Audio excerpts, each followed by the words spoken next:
Hello friends, Sunday Funday. Redfern and Jane Redfern, United Kingdom. Yes Jane, আমি যা পছন্দ করি তাই বলি। স্যার রেডফার্ন বলছেন, তা হলো যা পরিবর্তন ঘটছে তাতে তুমি অভ্যস্ত হয়ে যাও। পরিবর্তনকে আলিঙ্গন করো, কারণ আমি এই জিনিসটি এই মুহূর্তে ভালোবাসি।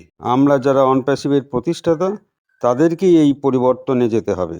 হ্যাঁ, আমাদের অন্য পর্যায়ে আমাদেরকে স্থানান্তর আলিঙ্গন করতে হবে। টেড বলছেন, এর পিছনে অভিজ্ঞতার কারণগুলি অনেকবার আমরা আলোচনা করেছি, এবং যদি আপনি বুঝতে না পারেন যে আমরা কেন একটি একেবারে নতুন পর্যায়ে চলে যাচ্ছি, তাহলে আপনাকে গত কয়েক মাস ধরে ঘটে যাওয়া 3টি ওয়েবিনার পর্যালোচনা করে নিজেদেরকে শিক্ষিত করতে হবে।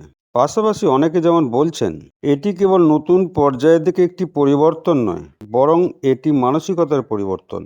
আপনাকে এটি মেনে চলতে হবে।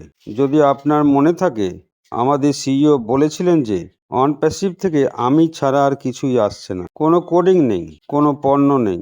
অনপ্যাসিভ থেকে পরবর্তী ধাপে যাওয়ার জন্য আমাকে ছাড়া আর কিছুই পাবেন না। তাই আমাদের সত্যিই পুরনো অনপ্যাসিভ মানসিকতা থেকে মুক্তি পেতে হবে, কারণ আমরা একেবারে নতুন কিছুতে যাচ্ছি। আমি জানি একই কথা বারবার আমি বলছি, আমি জানি একই রকম নতুন ভিত্তিতে যাচ্ছি, আমি জানি নিজেকে পুনরাবৃত্ত করছি। যদিও আমি সত্যিই নিজেকে পুনরাবৃত্তি করতে পছন্দ করি না, বরং আপনার জন্য নতুন জিনিসগুলি টেবিলে আনতে চাই। কিন্তু এই মুহূর্তে যে পরিমাণ মিথ্যা তথ্য চলছে তার কারণেই এখনও সেই একই প্রশ্ন রয়েছে যে আমরা কখন কমিশন পাবো, কখন আমরা বেতন পাবো, কখন আমরা অনপ্যাসিভ 2 চালু করব, ইত্যাদি ইত্যাদি। স্যার রেডফার্ন আরও আক্ষেপ করে বলছেন, মনে হচ্ছে আমাকে আবারও সেই পুরনো কথাগুলি ব্যবহার করতে হবে, কারণ আমাদের কিছু ভারতীয় ভাই বোন বুঝতে পারছেন না যে আমরা কেন পরবর্তী ধাপে যাচ্ছি। তাই যদি হয় আপনি বুঝতে না পারেন, তবে ঠিক আছে, আমি আপনাকে যে ইউটিউব চ্যানেলগুলিতে কথা বলেছি সেগুলি আপনি আবার শুনুন,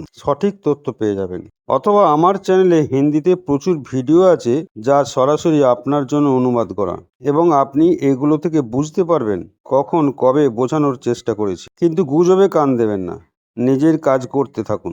রেড স্যার আরও বলছেন, আপনি জানেন বাজে এবং মিথ্যে তথ্য হিস্টিরিয়া তৈরি করে, যা কেবল ভুল ইঙ্গিত দেয়। আমাদের আসলে শান্ত থাকা দরকার। আমাদের যা দরকার তা হলো লোকেদের বোঝাতে চেষ্টা করা।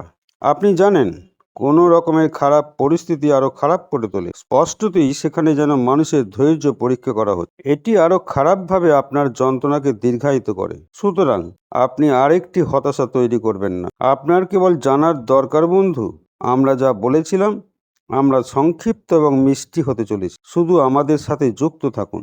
ধন্যবাদ।